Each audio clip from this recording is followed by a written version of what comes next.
Good afternoon or good night, beautiful people. A little bit of a rough day today, but at the same time, got a huge wake up call on how rough my day was not. I'm sure for anyone that does watch any of my vlogs, you've probably already seen on Facebook, TikTok, everywhere about Charlie Kirk getting shot today at a conference he was doing in Utah. And, my condolences, prayers, everything goes out to his family.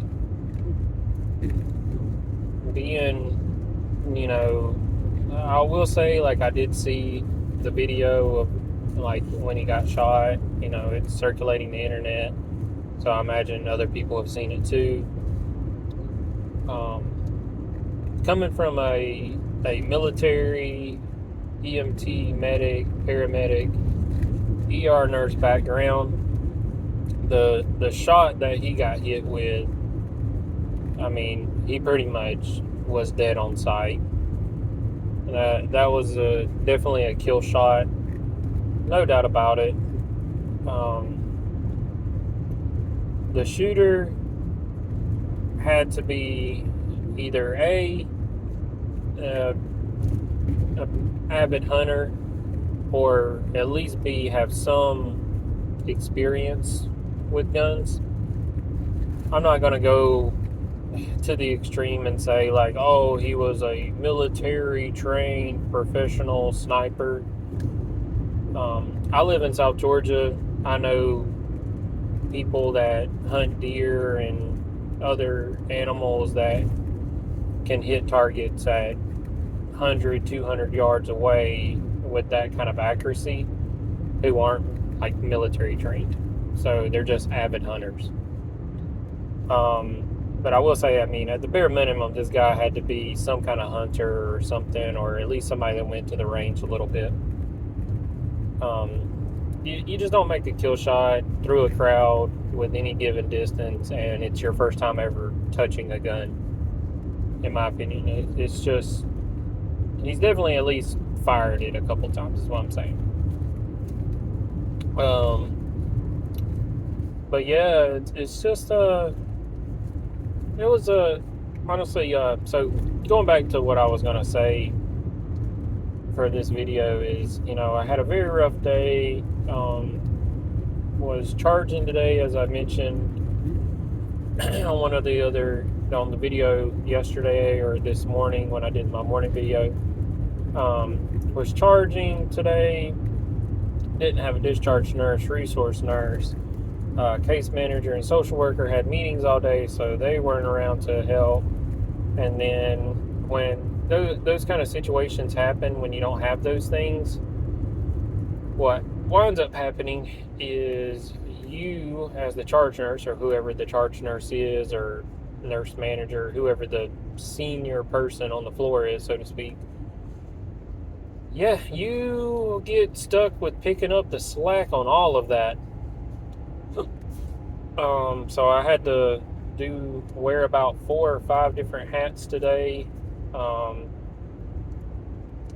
was getting called about stuff from discharges that had already previously been done, on days before I even came in. One of them was from last Friday, and I'm getting calls from facilities wanting clarification orders about the discharge summary, and getting calls from pharmacies about, hey, I'm just trying to get clarification on this order from such and such doctor on this discharge. So then you got to go in the computer, you got to look that person up, you got to go to the discharge, and then you got to try to, if it's very clearly stated, obviously you can just be like, oh, it's XYZ thing. But if it's not very clearly stated, now you got to go, okay, well, let me call that doctor and call you back. And so then you call the doctor. Of course, they've done discharge about 50 head of people, so they have no idea what you're talking about. Have to go look it up, and then then they'll tell you what needs to be said, and then you gotta take that info, call that pharmacist, then they can give that person their medications and XYZ, or same kind of process for like if that person went to a rehab and they're needing clarifications of the discharge instructions and stuff. Just a headache of a task to deal with. And we used to have a discharge nurse that kind of took the brunt of those things, but now that's pretty much falling on the charge nurse now. And then the social workers and case managers, they're the ones that handle with the insurance, trying to get people into rehab and stuff like that are currently there, and making sure all the equipment that they need at discharge, like if they're going home and they need a walker or stuff like that, there's the one that kind of arrange that stuff. And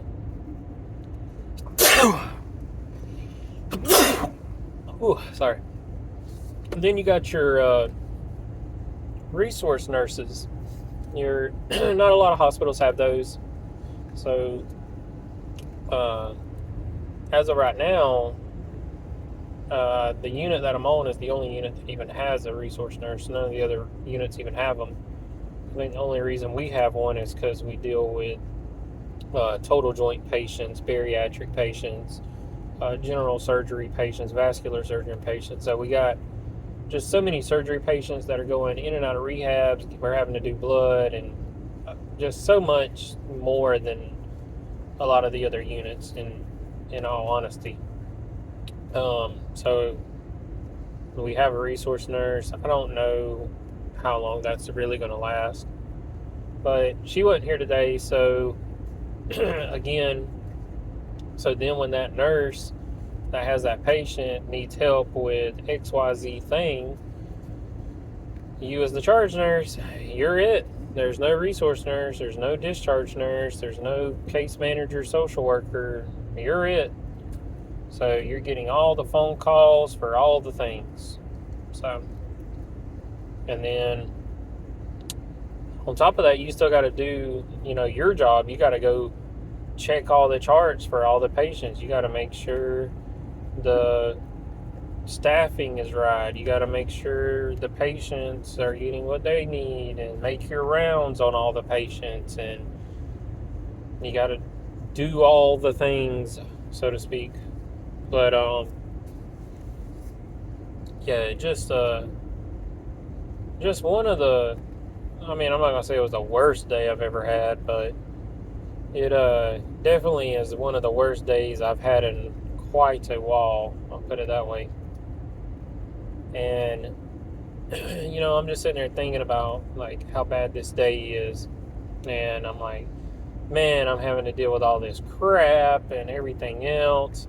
And then I come out of some room of a patient complaining. I don't even remember what the complaint was. It was something minuscule, like, I don't know, maybe they didn't get what they ordered for dinner or something. Like you got those complaints to deal with too. I feel like it was probably something along those kind of lines. And then one of the nurses tells me, hey, you know who Charlie Kirk is? I'm like, first, admittedly, I'm not the greatest with names. Like, as far as like pulling names out and being like, oh yeah, that's the person. It takes me a little bit of a delay there. But I see so many patients, so many doctors, so many people, family members and stuff. It's just very hard to keep all the names organized and being able to pull it out of thin air a lot of times. But I'm sitting there thinking, I'm like, Charlie Kirk, like, I do know that name. And then she's like, yeah, he was the conservatist guy that would go out to the colleges. And then I'm like, oh yeah, I know exactly what you're talking about. So I'm sitting there thinking maybe he did some kind of speech. And then she's like, yeah, he got shot today. And I think that you're saying now that he died. And I'm like, wait, what? So then it's about like 5 minutes. And Charlie Kirk is someone that I do watch. When I see his stuff pop up, I'm not like, I've never been one of those people that watches everything he does. But if I'm scrolling through Facebook or something and his stuff pops up, I'll watch it because I find the guy interesting. He's very articulate and very educated for someone that didn't go to college, you know. And, you know, I just love kind of watching his debates sometimes and hearing him talk about Christian views because I am Christian even though I'm non-denomination. So me and my wife both like him in that regards. And so I know exactly who he was, like, once it clicked in my head. And I was like, no way. And then it was about, like, 5 minutes later, my wife was calling me. It was like, did you see on Facebook and the news, you know, Charlie Kirk got shot and killed at one of his things in Utah and da-da-da-da. And I was like, no, I was like, I hadn't seen nothing. I've been, you know, busy here at work, but one of the other nurses just told me. And she's like, yeah, I'm sending you the link, or like I'm sending you the video. So she sends me the video, and, you know, I see the video, and I'm like, as soon as I see the shot, I'm like, dang, he's gone. There's, like I said, I mean, prior military, combat medic, EMT paramedic, ER nurse. That's not something you're most likely recovering from, unless, you know, even if somebody were to jump on it immediately and apply pressure, I don't think it would have made a difference. But I mean, for someone to have saved his life, it would have been like immediate action and everything goes absolutely perfect with those actions. And even then, I don't think it would have been enough because of the shot that was taken. Like I said, I mean, it was a kill shot, but the one of the guys I've mentioned several times that I do watch pretty regularly, like more than anybody else, is Seth Feroce. And he had a video talking about you don't have problems, just more work to do. And, you know, in his video, he talks about how, you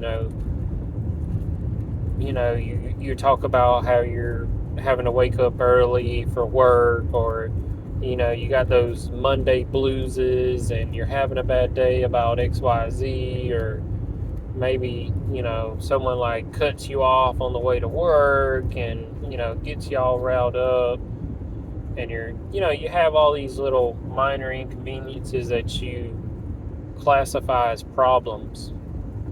And then all of a sudden, you know, like, let's say you're married and your wife goes to the grocery store to get some food for tonight, and she gets hit by a drunk driver and dies. Now you have a real problem. Now you know, those things that you thought were a problem are nothing. You're not thinking about them at all.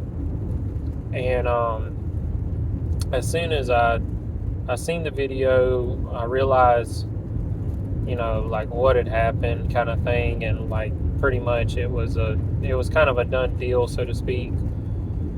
It just hit me. I'm like, man, I'm complaining about my job. I'm having all these, you know, quote unquote problems. That dude's wife, that man's wife and kids right now would take my problems in a heartbeat with everything that just happened to their dad and husband. You know, that family right now would 100% trade places with me. You know, because that's a real problem. That is, you know, they just lost their husband. They just lost their dad. Just in that instant right there. And then, you know, I didn't really, you know, scroll through Facebook too much, or TikTok or anything like that. but I just barely looked, and I mean, as soon as you open it, I mean, it's probably the first thing you see. And some of the comments that people are saying it's just absolutely ridiculous. And admittedly, I got to drive home, and I just got off of it for that reason too. But I mean, I got off because I'm like, who are you people? Like you can't, like, you're praising someone that just killed this man, and you're sitting there saying he did the world a service. Like, what kind of comment is that? And it's just, there's some sick people in the world, and Charlie Kirk was a very open person publicly about his opinions and stuff like that, and he ruffled people's feathers with some of the things he said. But at the end of the day, when you really boil down to it, all he did was talk. Like, he would go to colleges, he would interview people and all these things, and he would debate people, but all he did was talk. He never really tried to personally, like, get into a fist fight with people, or try to necessarily belittle a certain individual, or like he might belittle something that you thought, and state facts supporting like what you're saying isn't true, and that would hurt people's feelings. But he never called people a piece of crap or anything like that, to at least to my knowledge. Let me put that out there, at least to my knowledge, because anytime you say something, somebody will find the one exception out there floating around. To the best of my knowledge, he never tried to put people down, as in like cussing them out or anything like that. He just talked and debated people. And so to shoot someone that's just talking and debating, and it's just a wild thing, and just completely unnecessary. And I mean, frankly, I mean, it's an unacceptable thing. There's I'm gonna say mental health. When I say this, there's a mental health crisis, but I'm not trying to say everybody and their brother is like a mental person and needs to be in straitjackets when I say this. But in generally speaking, I mean, we have in my opinion, just seeing it on the medical side, seeing how people react, in my own opinion, we have a mental health epidemic. I mean, suicide is an all-time high, especially in men, and veterans, and service members and stuff of that nature. Suicide's very high. Shootings are very high. The young lady that came from Ukraine and everything, she was stabbed. So I mean that right there is a prime example of I mean, it wasn't a gun that killed her. I mean, she got stabbed to death. I mean, Charlie Kirk, he got shot, but if you, as I can't remember exactly who was saying it, but I don't think it was Charlie Kirk. I think it was somebody else. They were talking about if they put a gun out in their front yard and 1,000 people walk by, as long as no one touches that gun, it'll never shoot anybody. Just kind of reinforcing the issue of the gun isn't the problem, it's the person behind the gun. And I'm a strong believer in that. But I mean, throughout history, I mean, it's not been anything. I mean, you go back to Genghis Khan, for instance, with the Mongolian Empire. They wiped out so many people that they changed the carbon footprint of the world. You know, and they didn't have guns, but they slaughtered entire villages and killed people. Another example from history, Vlad the Impaler. He would literally go into villages back in, I think it's the Turkish Wars, if I'm not mistaken. I'm a little bit of a history buff, but I'm a little rusty on some of it. But he would go into these smaller villages, and he would literally get like 10 and 12 foot pikes, and he would impale people and set the pike up so that anybody that would come by that village would see the dead bodies being impaled on these pikes. And that's how he got the name Vlad the Impaler. And that same person, Vlad the Impaler, is what historically is what led to Dracula, the story of Dracula and stuff like that. The original story, at least. It took a lot of references from Vlad the Impaler. So, I mean, you have people like that throughout history. So, they don't have guns. It's just with modern technology, now we have guns. So, it's just a tool at the end of the day, and that's just a tool that a lot of people use for destruction. Obviously, the guy that stabbed the young lady, I mean, he used a knife. That was the tool that he had. That's the tool that he used.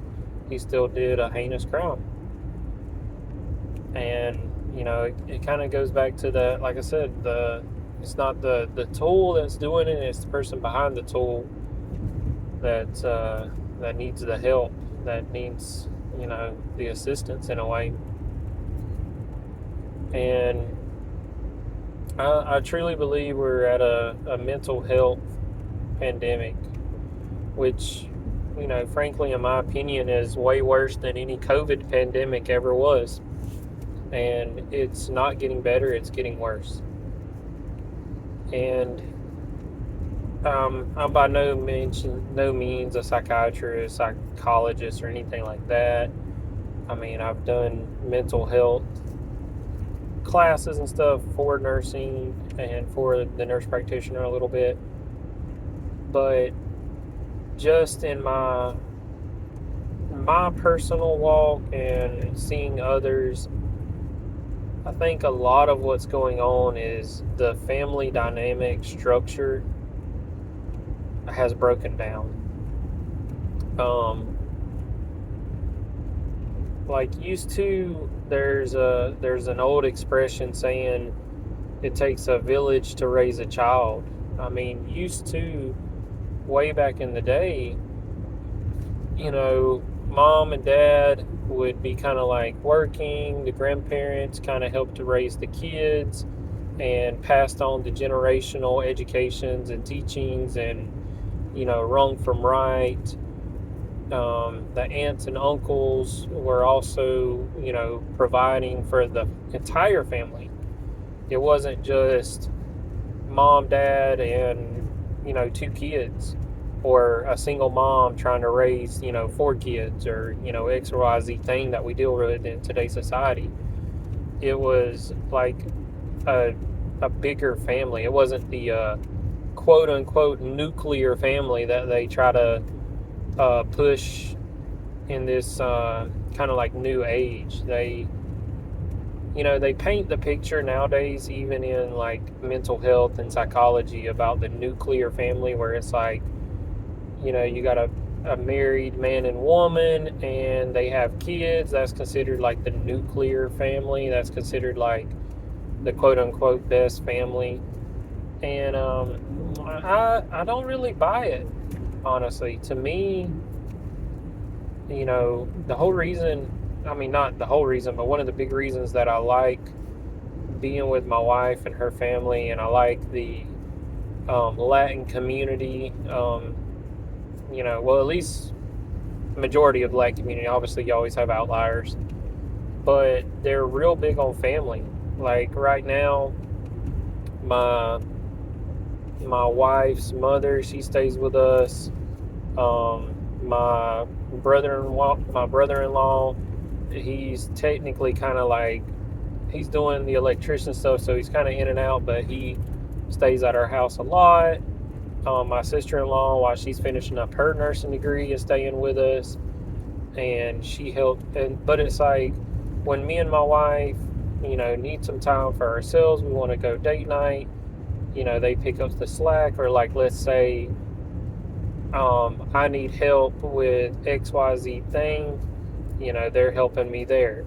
Or this thing over here is going on, I'm helping them there, and it's, to me, the dynamic that the Mexican culture has where they pool all their money together for the betterment of the family is a concept I feel like we could all learn from, and I feel like it's a great thing that they do.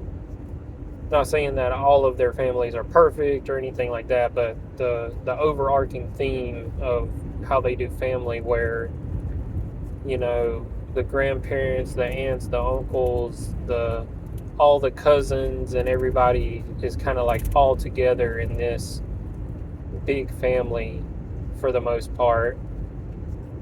To me, I feel like that works the best for your mental health. Like, and I feel like, social media, like Facebook, Snapchat, Instagram, all these things it's supposed to bring us closer in a way, but it actually doesn't. It drives us further apart, because now, for instance, I mean, just take a look at next time you go out to eat.